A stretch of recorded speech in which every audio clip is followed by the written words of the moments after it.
প্রধানমন্ত্রী শেখ হাসিনা বলেছেন, বিএনপি ৬০ লাখ নেতাকর্মী গ্রেপ্তারের দাবি করছে, কিন্তু দেশের জেলগুলোতে এত ধারণ ক্ষমতাই নেই। সকালে গণভবনে কৃষক লীগের প্রতিষ্ঠা বার্ষিকী উপলক্ষে সংগঠনটির কেন্দ্রীয় কমিটির সদস্যদের সঙ্গে শুভেচ্ছা বিনিময় শেষে একথা বলেন তিনি। বিকাশে কম খরচে ক্যাশ আউটের লিমিট বেড়ে ৫০,০০০, প্রিয় এজেন্টও ২টা। প্রধানমন্ত্রী বলেন, বাংলাদেশের যত অপরাধ তার সবই করে বিএনপি। জিয়াউর রহমান ক্ষমতায় আসার পর থেকে আওয়ামী লীগের উপরে যে পরিমাণ অত্যাচার করা হয়েছিল, সেই তুলনায় এখন তাদের বিরুদ্ধে কিছুই করা হচ্ছে না। তারা বাস, লঞ্চ, ট্রেন জ্বালিয়ে দিলে মামলা তো হবেই, তবে এসব কোনো রাজনৈতিক মামলা নয়। এগুলো অগ্নিসন্ত্রাসের মামলা, দুর্নীতির মামলা, গ্রেনেড হামলার মামলা।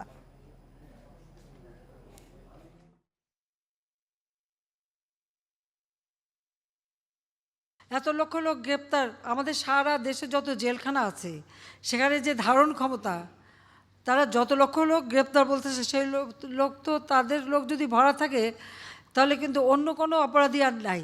তার মানে যত অপরাধী আছে জেলে, সব অপরাধী বিএনপির অপরাধী।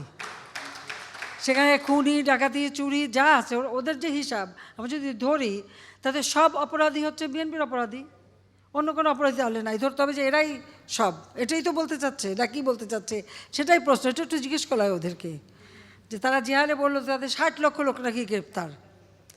তো ঠিক ৬০ লক্ষ তো আমাদের ধারণ ক্ষমতাও নেই জেলে।